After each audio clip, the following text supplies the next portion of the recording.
Incluso los equipos más perfectos tienen piezas que pasan desapercibidas, jugadores con poco protagonismo, o actuaciones que quedan opacadas por el brillo colectivo. Y en el archivo del fútbol mundial, cuando se repasan los campeones, Brasil 1994. Determinar quién fue el peor jugador de la selección de Brasil en el Mundial de 1994 es subjetivo, ya que el equipo fue campeón invicto. Sin embargo, si nos basamos en la pérdida de protagonismo, críticas de la prensa, o bajo rendimiento estadístico relativo a su estatus, el nombre que más se menciona es Raí. Aunque llegó como el capitán, gran figura del Sao Paulo, y el portador de la camiseta número 10, perdió la titularidad y la capitanía en plena fase de eliminación directa debido a su bajo nivel. Un gol de penal contra Rusia en el debut. Aproximadamente 391 minutos distribuidos en 5 partidos.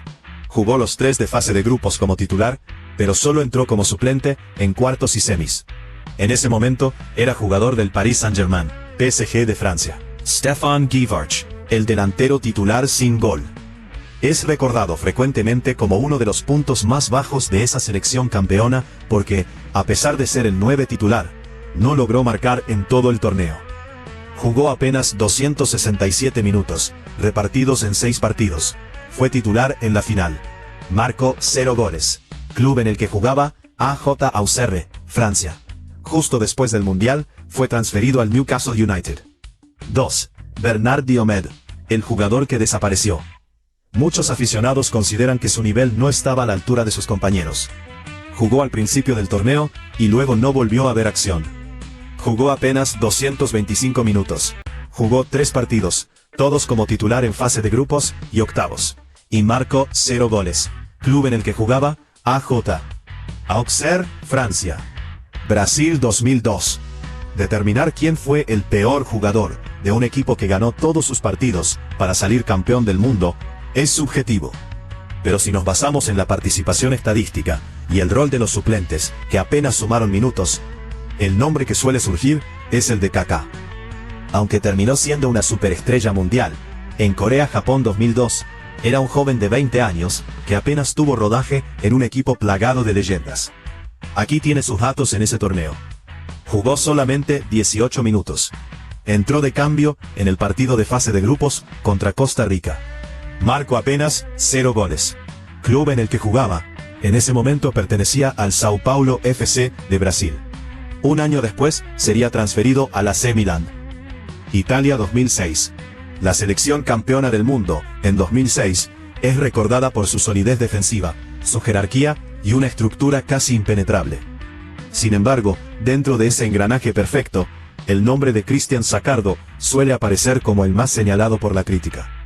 Disputó un total de 158 minutos en todo el torneo.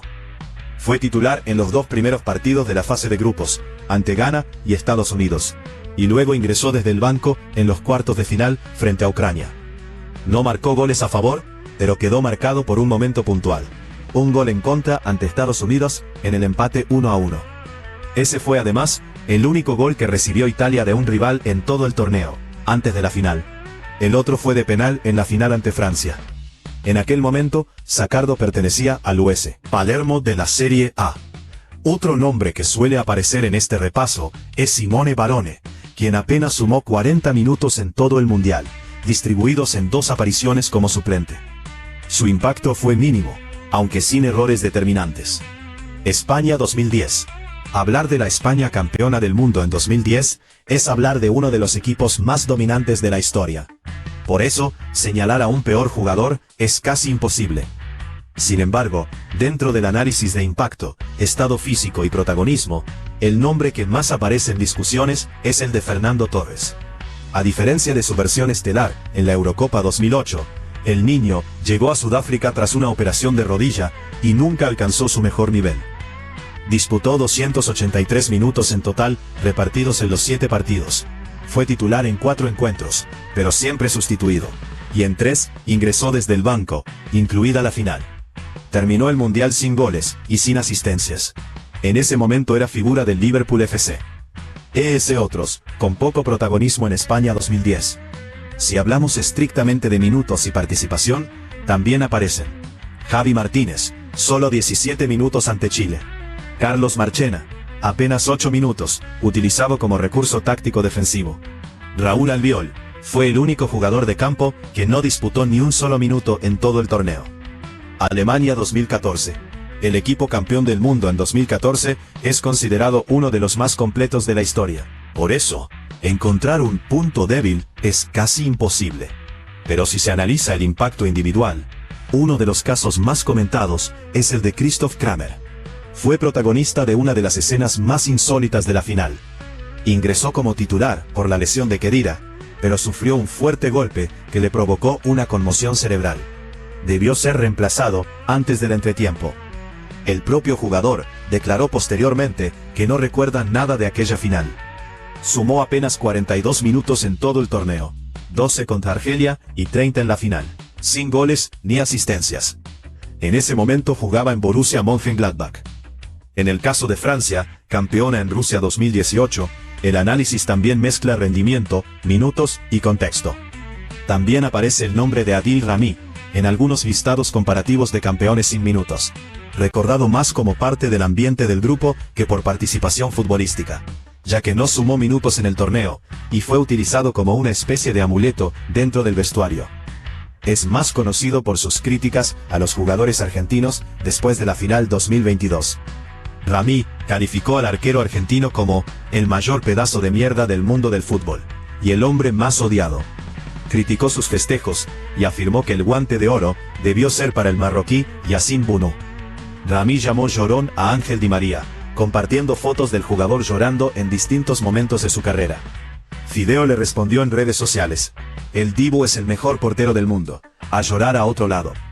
Previo a la final, acusó a la selección argentina de mostrar maldad, agresividad y juego no limpio durante el torneo. Eso fue lo más relevante que hizo en el Mundial. Porque en 2018, 0 minutos jugados, 0 goles marcados. Argentina 2022. Uno de los nombres más discutidos es el de Alejandro Papu Gómez, en comparación con campeones posteriores. Aunque su caso pertenece específicamente a otro mundial, donde su participación fue breve. En el Mundial de Qatar 2022, jugó 109 minutos en total, repartidos en 2 partidos como titular, sin goles ni asistencias. En ese momento militaba en el Sevilla FC. El Papu vivió un escenario complejo posterior al Mundial. A finales de 2023, se conoció públicamente un positivo en un control antidopaje realizado en noviembre de 2022, poco antes del Mundial, cuando aún jugaba en el Sevilla FC. El jugador alegó ingesta accidental de un jarabe para la tos de uno de sus hijos. Recibió una suspensión de 2 años, iniciada formalmente en octubre de 2023. Tras cumplir la sanción, volvió al fútbol profesional en noviembre de 2025, firmando con el Calcio Padova de la Serie B italiana. Además, su relación con la selección argentina se cortó abruptamente tras Qatar, sin explicaciones oficiales claras, aunque circularon múltiples versiones sobre su salida del grupo. El lado invisible de los campeones. Italia 2006, España 2010, Alemania 2014 y los campeones posteriores dejaron una huella histórica. Pero incluso en la gloria absoluta, siempre existe el otro lado del archivo futbolero.